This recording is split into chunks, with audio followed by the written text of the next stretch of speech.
Queridos amigos, muita paz a todos. É uma alegria muito especial estar aqui com vocês. Um beijo no coração.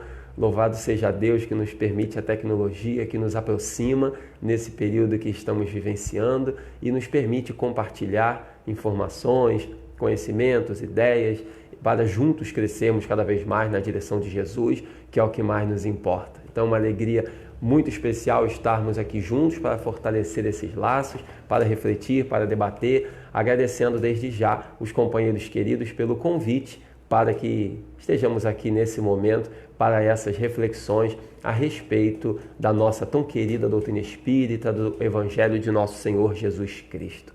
Nós vamos ler uma página para logo em seguida fazer a nossa prece e então darmos prosseguimento ao nosso tema, que hoje é a imortalidade da alma, um dos princípios básicos da nossa tão querida doutrina espírita. E basicamente não só a doutrina espírita, mas um princípio básico de todas as religiões da humanidade. Então que Deus nos abençoe, sejam todos bem-vindos. Vamos ler uma página para fazer a nossa oração.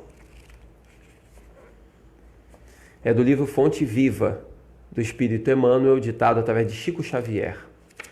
O título, Ante o Sublime. Não faças tu comum o que Deus purificou. Está em Atos dos Apóstolos. Existem expressões no Evangelho que, à maneira de flores a se salientarem no ramo divino, devem ser retiradas do conjunto para que nos deslumbremos ante o seu brilho e perfume peculiares. A voz celeste que se dirige a Simão Pedro nos Atos, abrange horizontes muito mais vastos que o problema individual do apóstolo. O homem comum está rodeado de glórias na terra. Entretanto, considera-se num campo de vulgaridades, incapaz de valorizar as riquezas que o cercam. Cego diante do espetáculo soberbo da vida que lhe moldura o desenvolvimento, tripudia sobre as preciosidades do mundo, sem meditar no paciente esforço dos séculos que a sabedoria infinita utilizou no aperfeiçoamento e na seleção dos valores que o rodeiam. Quantos milênios terá exigido a formação da rocha? Quantos ingredientes se harmonizam na elaboração de um simples raio de sol? Quantos óbices foram vencidos para que a flor se materializasse? Quanto esforço custou a domesticação das árvores e dos animais? Quantos séculos terá empregado a paciência do céu na estruturação complexa da máquina orgânica em que o espírito encarnado se manifesta? A razão é luz gradativa diante do sublime. Não te esqueças, meu irmão, de que o Senhor te situou a experiência terrestre num verdadeiro paraíso, onde a semente minúscula retribui na média do infinito por um, e onde águas e flores, solo e atmosfera te convidam a produzir em favor da multiplicação dos tesouros eternos. Cada dia, louva o Senhor que te agraciou com as oportunidades valiosas e com os dons divinos. Pensa, estuda, trabalha e serve. Não suponhas comum o que Deus purificou e engrandeceu. Emmanuel. Vamos então fazer a nossa oração. Bom e amado Mestre Jesus, divino amigo das nossas almas, muito obrigado, Senhor amado, por mais um momento em que estamos contigo, confraternizando, reunindo e trocando ideias e experiências, a fim de fortalecer dentro de nós os ensinamentos sublimes do Teu Evangelho Redentor e que a nossa doutrina espírita, que revive o Teu Evangelho Redentor, possa cada vez mais calar fundo em nossos corações, fortalecendo-nos aquelas que são as maiores virtudes cristãs, a fé, a esperança e a caridade. Sê conosco, Senhor, em mais um momento, fortalecendo-nos esses valores e que, em nome de Deus, possamos prosseguir em nosso trabalho, dando graças a Deus. Que o Senhor abençoe a todos. Muito obrigado.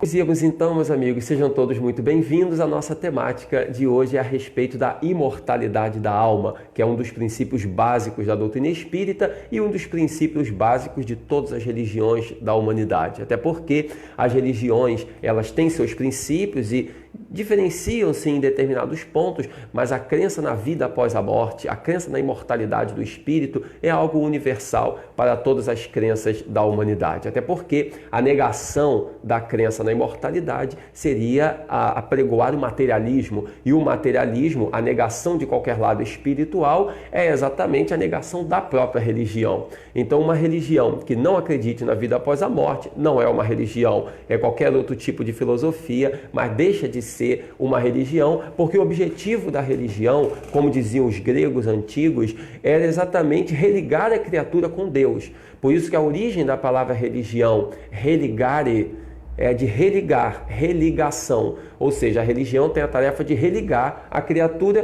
com Deus. Então, se nós temos essa tarefa de religação com algo superior, não é possível que fixemos os nossos olhos apenas em nossa realidade material. Nós temos que ter uma realidade espiritual a fim de ter uma conotação religiosa em nossas vidas, em nossas elucubrações, em nossas reflexões. A questão da espiritualidade é o materialismo. E o materialismo é um dos maiores adversários que o ser humano possui. E por que o materialismo é um dos maiores adversários que o ser humano possui? Porque a partir do momento em que ele nega qualquer tipo de realidade pós-morte, ele apregoa apenas a realidade física.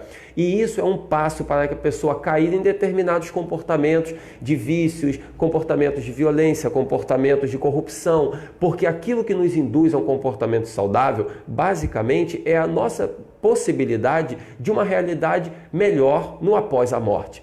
É saber que após a morte nós teremos as consequências dos nossos atos na Terra. É saber que após a morte o espírito vai encontrar ou a recompensa pelo bem que fez, ou vai ter que responder pelo mal que praticou.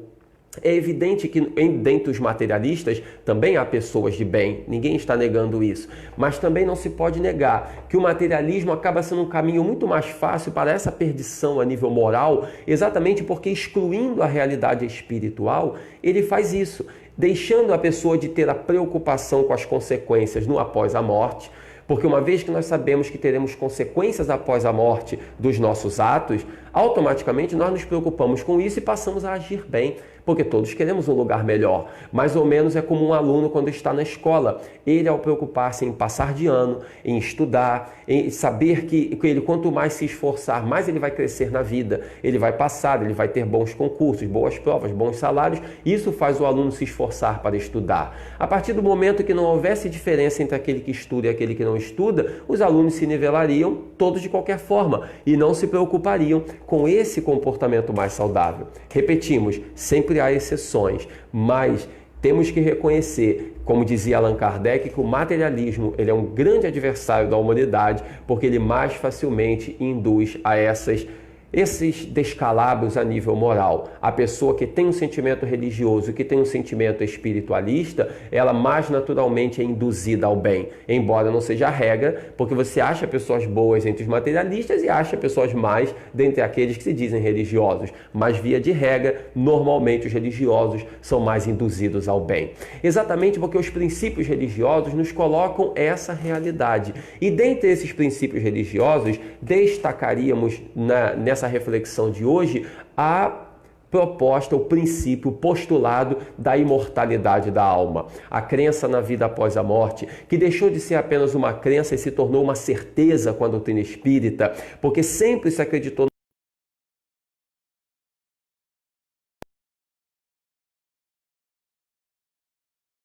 na vida após a ciência. Ele uniu a proposta religiosa com a proposta científica. Então hoje nós temos a comprovação a nível material de uma realidade que é espiritual.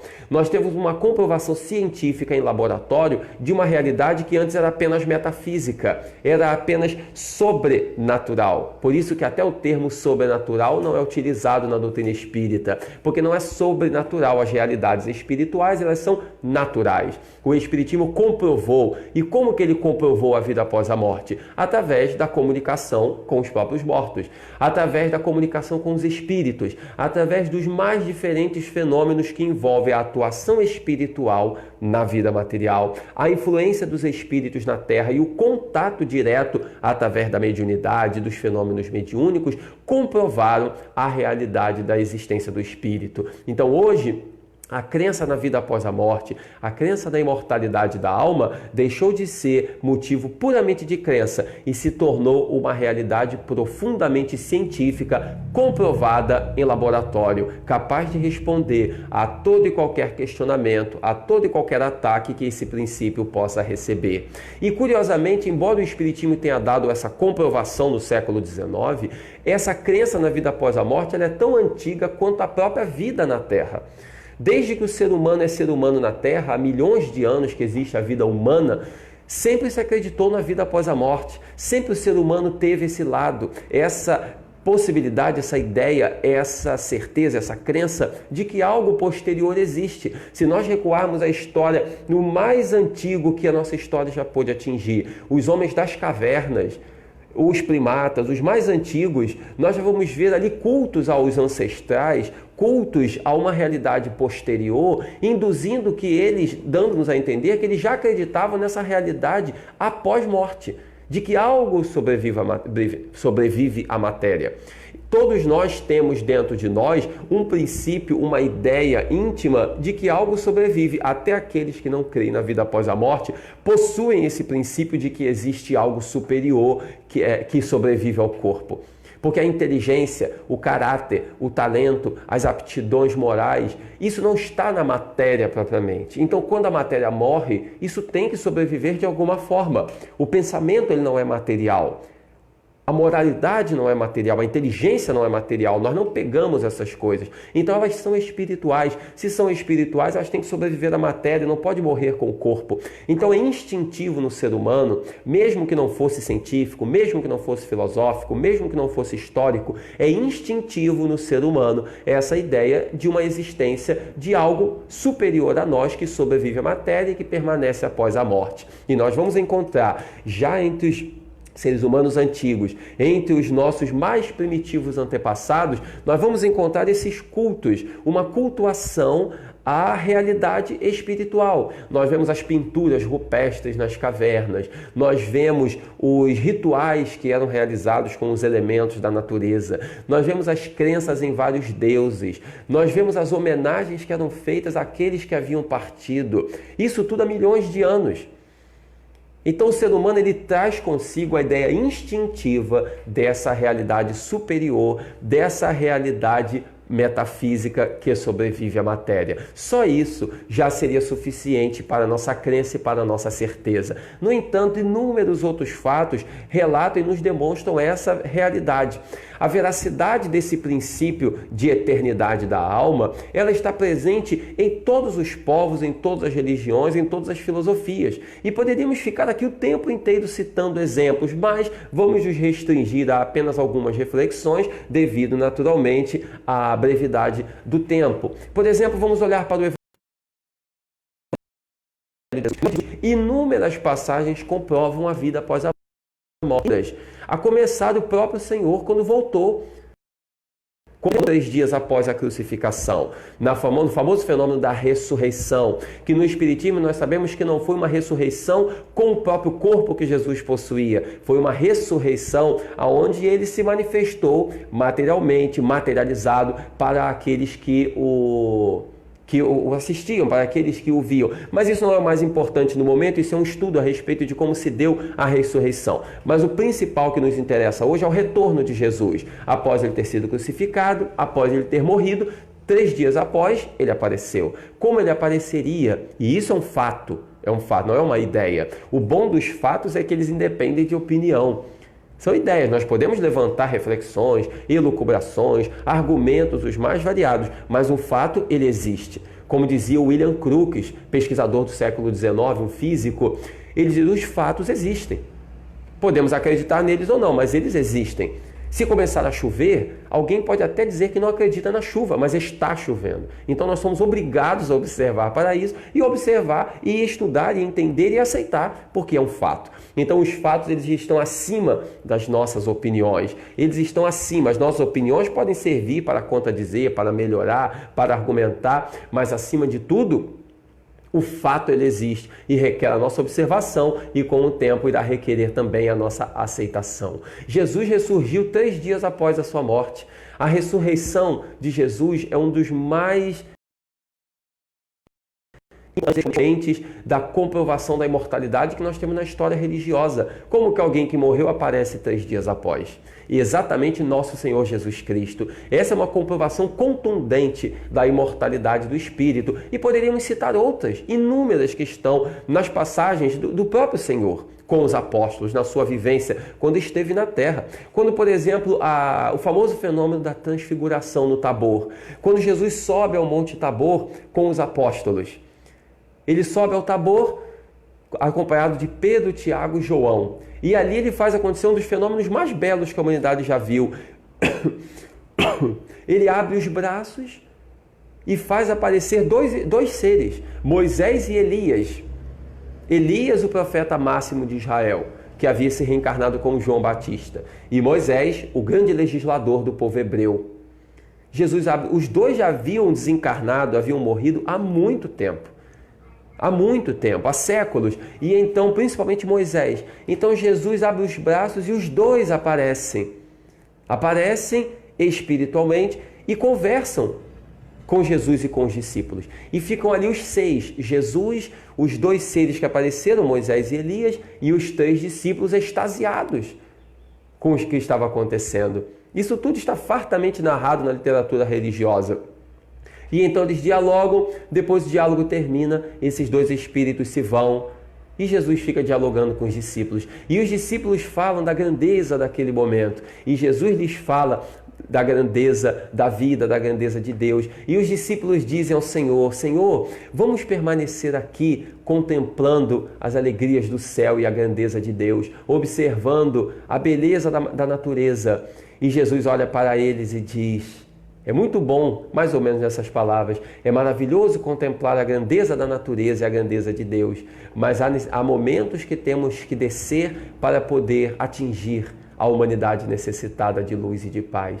Jesus falou isso porque lá embaixo do monte havia uma situação que precisava deles. Eles então desceram o Monte Tabor e um pai chegou com uma criança que estava passando muito mal e Jesus então curaria a criança, que por sinal era um espírito que perturbava a criança, e Jesus retirou o espírito. Mais uma comprovação da imortalidade.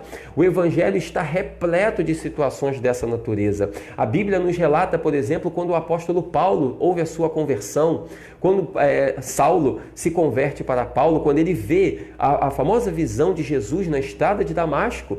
Jesus já havia sido crucificado há bastante tempo, ele aparece para Saulo. E ao aparecer para Saulo, Saulo então percebe que Jesus era realmente o Messias esperado. E ele então muda, deixa de ser Saulo e passado algum tempo ele muda seu nome para Paulo e se torna um dos maiores pregadores que o cristianismo já viu. E quantas situações na vida do próprio apóstolo Paulo, nós vamos ter inúmeros fenômenos mediúnicos que comprovam a imortalidade. Além desse aparecimento de Jesus para ele na estrada de Damasco, também outras situações que Estevão lhe apareceu, que Abigail lhe apareceu, 2 grandes expoentes do cristianismo primitivo. Quantas e quantas situações que nós vamos perceber essa grandeza. Veremos que o Evangelho está repleto, está farto de possibilidades, de ensinamentos, de lições e de comprovações sobre essa certeza que o Espiritismo nos traz, que todas as doutrinas religiosas nos trazem, justiça seja feita, até porque o Espiritismo não quer ser melhor do que ninguém, ele quer dar a sua contribuição para o bem da humanidade. O Espiritismo veio para promover uma união entre as religiões e, consequentemente, uma união da família humana. O Espiritismo não veio ao mundo no século XIX para competir com outras crenças, para mostrar quem é melhor ou quem é pior. Isso seria uma vaidade tola. O Espiritismo veio para dar uma contribuição na construção de um mundo melhor, de forma humilde, unindo a ciência, a filosofia e a religião. E nessa contribuição que ele dá, ele não fala mal de ninguém, ele não quer desmerecer ninguém, não quer ser melhor do que qualquer outro. Ele quer colaborar. Disse alguém certa vez que o Espiritismo não é a religião do futuro, mas é o futuro das religiões, no sentido de colaborar com as religiões, com a sua proposta científica, filosófica e religiosa. Ele colabora com as religiões, assim faz com que todas as religiões sejam irmãs e caminhem juntas para o mesmo ponto, a fim de que tenhamos um só rebanho e um só pastor, como dizia Jesus. Os exemplos, portanto, são vastos sobre essa certeza. Se olharmos a nossa história, a Idade Média, nós vamos ver quantos e quantos mártires foram presos e foram crucificados E um dos motivos é porque apregoavam e vivenciavam a imortalidade do espírito. Joana d'Arc, por exemplo, foi acusada de ser bruxa, de ser feiticeira, de ser adivinha, de ser uma série de coisas. Joana d'Arc, que foi um dos maiores espíritos que já pisou nessa terra. Morreu com 19 anos de idade, tendo liderado o exército francês na libertação de uma guerra contra a Inglaterra, a famosa Guerra dos 100 Anos. E, no entanto, muito jovem, muito simples, muito humilde, liderou o exército e conseguiu, sem grande violência, liderando através da paz. Claro que toda guerra tem seus momentos de dificuldade e de dor, mas ela pregoava a paz, a não violência, o pacifismo. E na sua simplicidade, na sua humildade, dos 17 aos 19 ela desempenha essa missão. Liberta a França da Inglaterra e morre com 19 anos. Morre queimada viva pela Inquisição. E, no entanto, foi uma das grandes comprovações também de imortalidade que nós tivemos. Porque ela foi acusada de bruxa, de feiticeira, de adivinha, dessas coisas todas. Por quê? Exatamente porque ela tinha a mediunidade que lhe indicava, que lhe comprovava certas questões e que ajudou no processo. Porque os meus amigos, os meus anjos da guarda, os espíritos que me acompanham estão me dizendo tal coisa. Não façam isso, não façam aquilo, porque vai acontecer a coisa tal. E as coisas aconteciam e todos ficavam abismados com o poder, entre aspas, que não é um poder, é uma faculdade, a faculdade mediúnica, a faculdade de entrar em contato com os espíritos. Todos ficavam abismados, ficavam estupefactos com a capacidade daquela moça de entrar em contato com os espíritos, quando na verdade era algo muito comum, apenas em algumas pessoas tem uma ostensividade, uma ascensão um pouco maior. Mas foi uma grande comprovação. Assim também outros mártires que a nossa humanidade viu. Em toda a história, se nós observarmos, nós temos inúmeras comprovações dessa natureza. Os filósofos antigos, quem gosta de estudar filosofia, Sócrates já dizia: o meu daimon me disse. Daimon é uma palavra que significava exatamente espírito, seres espirituais. E Sócrates, antes de Jesus, já dizia: o meu daimon me disse, e dava ensinamentos para os seus discípulos.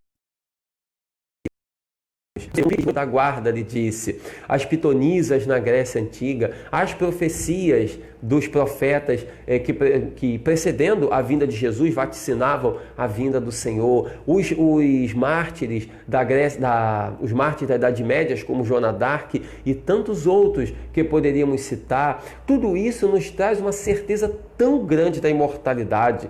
Inúmeros outros exemplos poderiam ser citados na história religiosa, filosófica, científica, os santos da Igreja Católica, a Igreja Católica tão querida de todos nós, que realizou e realiza um belíssimo trabalho pela humanidade. Os santos da Igreja, quantos que foram canonizados exatamente porque tiveram contatos espirituais, porque realizaram curas com o apoio de seres espirituais. Quantas pessoas que foram já canonizadas, beatificadas, porque viram os santos após a morte. Ora, o que é a visão dos santos após os santos morrerem, senão uma manifestação espiritual desses mesmos santos que, tendo vivido na Terra, após a morte, eles então apareceram para algumas pessoas, e essas pessoas que viram foram beatificadas, foram canonizadas, nada mais é do que uma manifestação espiritual de quem sobreviveu à morte. Tudo isso é uma alegria imensa. E quando nós chegamos nas reflexões que o Espiritismo traz, todas as doutrinas nos trazem uma alegria, um consolo muito grande da imortalidade. E o Espiritismo nos traz ainda mais, porque além de crença, ele nos traz a certeza, como dissemos, e essa certeza pela comunicação dos espíritos. E é um consolo imenso que a doutrina nos traz. Não que todos nós vamos obter comunicações espirituais a qualquer momento, a qualquer modo, não é isso. Mas essa possibilidade de uma comunicação, a certeza através das obras, das reuniões mediúnicas, dos livros, das mensagens que são lidas e estudadas, nos traz um conforto tão grande, meus irmãos, um consolo tão grande, que aqueles que não possuem essa crença não sabem o conforto e a alegria que ela nos traz. Quando nós vemos, por exemplo, quando morre um ser querido, quando parte para o mundo espiritual alguém que nós amamos muito, todos nós choramos e sofremos.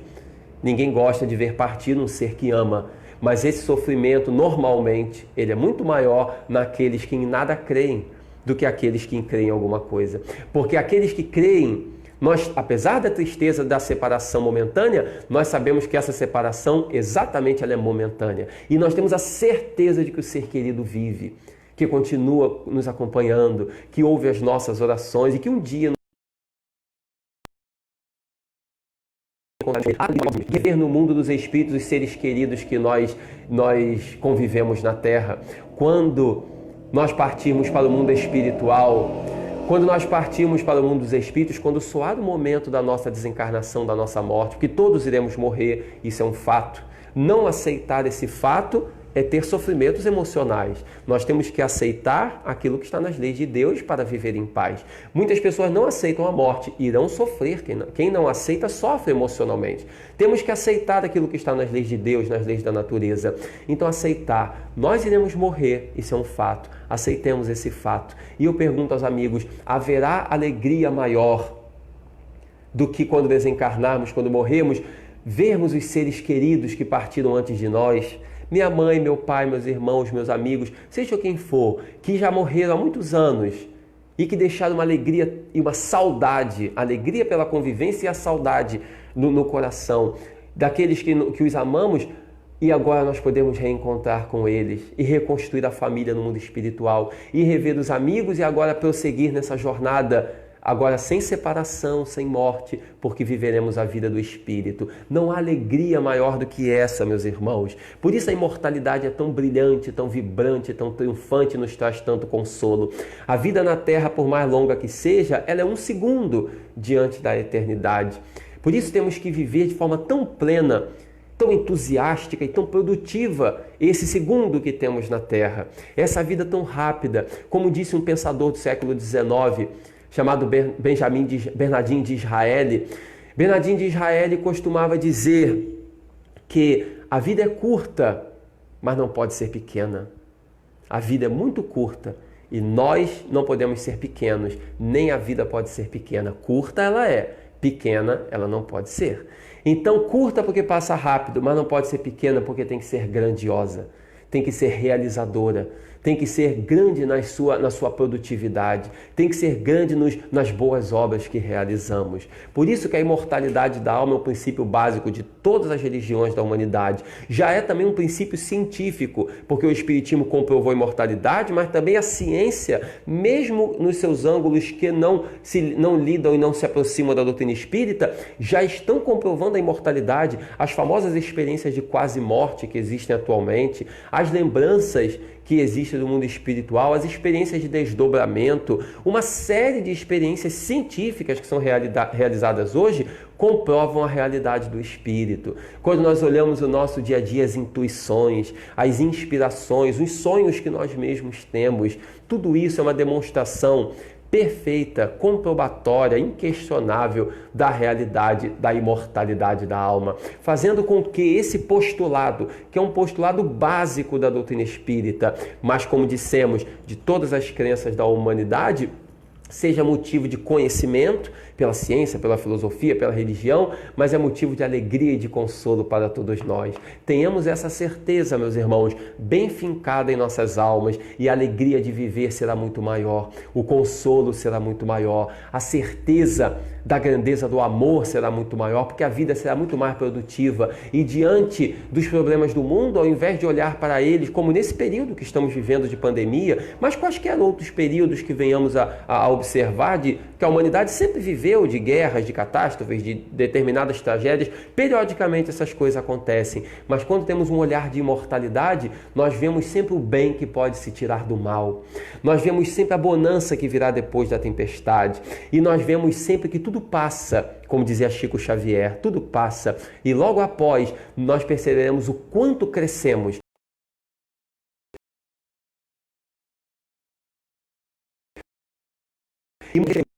Muito nesse período, com essa certeza de crescer, de melhorar, de servir, com essa alegria e com esse entusiasmo e com a grandeza que o Espiritismo e as religiões em geral nos trazem, e que o Evangelho de nosso Senhor Jesus Cristo nos traz, da imortalidade da alma, brilhando em nossos pensamentos, palavras e ações, e nos induzindo à vivência da caridade, à vivência do amor a Deus sobre todas as coisas e ao próximo como a nós mesmos, porque é isso que dá sentido à vida, fazer todo o bem que nos seja possível.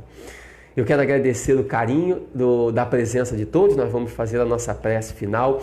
Viva com entusiasmo, viva com alegria, viva com paixão. Faça todo o bem possível, meu amigo, e seja muito feliz, porque é só assim que nós somos felizes. Muito obrigado pela atenção, pelo carinho da presença de todos, e vamos fazer a nossa oração para encerrar este momento de reflexões. Mais uma vez agradecendo a presença de todos. Bom e amado Mestre Jesus, aqui nos encontramos, Senhor, para agradecer. Agradecer por esses momentos de paz, de reflexão e de tranquilidade. E pedindo que os teus ensinamentos de luz preencham as nossas almas, trazendo-nos esse amor, essa alegria e esse entusiasmo para viver, fazendo o bem, que é o que o Senhor espera de cada um de nós. E foi o que o Senhor nos deixou como principal legado, quando nos disse: amai-vos uns aos outros, como eu vos amei. Ser conosco, Mestre amado, hoje, agora e sempre. Muito obrigado por tudo e graças a Deus. Muita paz, muito obrigado e fiquemos com Deus.